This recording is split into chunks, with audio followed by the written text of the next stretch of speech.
I'll have to say, this is probably one of the funniest episodes I've had of the Apothecary Diaries in a while because exactly what I wanted happened. They had Jinshi in there dancing, and they alluded to it last week. And you know what? We got it this week, and it was just so amazing in this episode that I, for one, was, oh my lord, it was so hilarious just to see Jinshi dance around, and then to learn after the fact his disappearance was basically him jumping into the water behind him to swim to the other side of the shore just to make it look like he vanished without a trace. Oh man, this is about, oh, it was so hilarious, everything that was happening behind the scenes. But we did get to see more of the main theme song in this, as Maomao is with her little cane looking thing. It looked like one of those whips that, you know, whenever you're trying to clean like get dust out of fabric, you know, in the olden days when you're trying to, you know, get a rug or something, you smack it to get the dust and dirt out and such. That's what it looked like she had. But their performance came up nice, so nice. But the key is there was two main things that happened in this episode. There was what happened at that evening, and essentially what happened after the fact. So let's break it all down and kind of get into the meat of things. So let's talk about the importance of Jinshui's dance.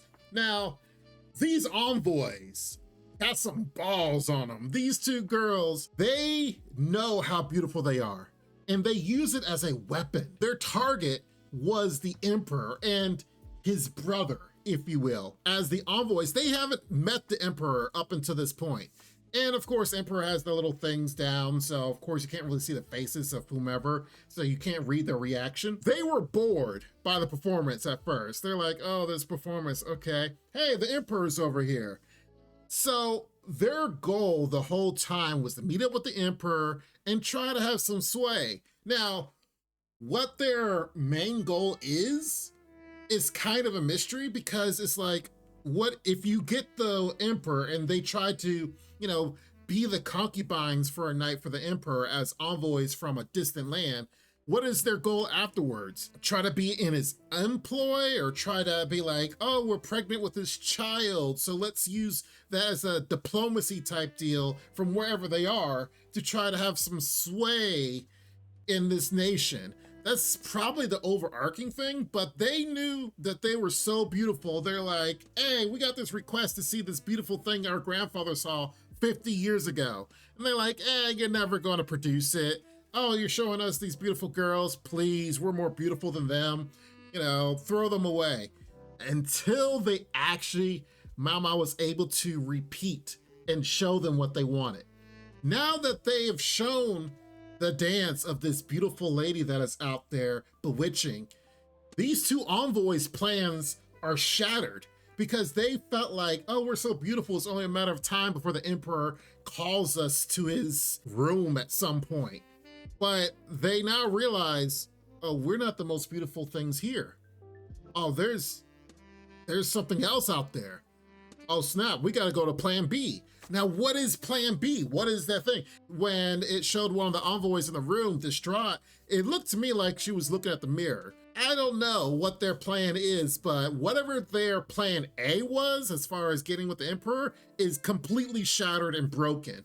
Thanks to Jinshi and his dancing. And oh my lord, if you notice, they made sure to cover up Jinshi, so you couldn't even tell that, you know, it's dark, you know, it's glowing by the moths, apparently, so you can't really see what's going on here. But oh my lord, Jinshi, as Maomao was saying, the look like that will kill nations, because it's like it's a beauty overload. And the fact that at first Maomao let his hand go, and then he's like trying to grab her back, and she's like, would you just go already? Hilarious, hilarious.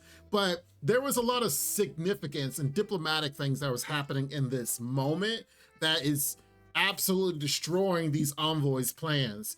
And what they plan to do after the fact, who knows? Which brings us to the second part of this episode. Now, the second part of the episode, I am surprised that it was a summary. Maomao, of course, is collecting her thoughts, thinking back of pretty much everything that happened in season 1, and kind of recapping for those that have been watching this point that haven't remembered things that happened. And so that way you can segue into this next phase, arc, or whatever you want to say. So Maomao is reminiscing about everything that's happened. And so she's also thinking of like, okay, there are a lot of mysteries still here and loose ends. And the perpetrators, whoever the overall mastermind over everything, they're still out there. So she's trying to connect the dots, but she doesn't have all the pieces. And to be honest, we don't either as actual viewers. There might be some people, even I suspect, but we don't even have any hard evidence. Now, they did make sure to, after this point, see the ladies in waiting, the one with the blue hair for the blue-haired concubine, which apparently is going to be the main emphasis on next week's episode, because we kind of know there's something up with her. And I suspect that she's definitely probably one of the ones that's behind the whole issue with that concubine and why she lost the baby so long ago. Maybe Maomao is able to get to the bottom of it next week and help out the Crystal Pavilion. But, you know, that's my speculation as far as the way things are going to turn out. But I am glad that they did have like this mini summary to kind of catch up as far as like, okay, here are all the things we know and the things we don't know. And the key is, can we find the unknown knowns and know the ones that are unknown so we can know what is unknown and what isn't unknown? See if you follow that. But anyway, the key is I'm looking forward to what is going to be coming up later in this season. We're probably going to actually know those unknowns and learn what in the world is happening behind the scenes.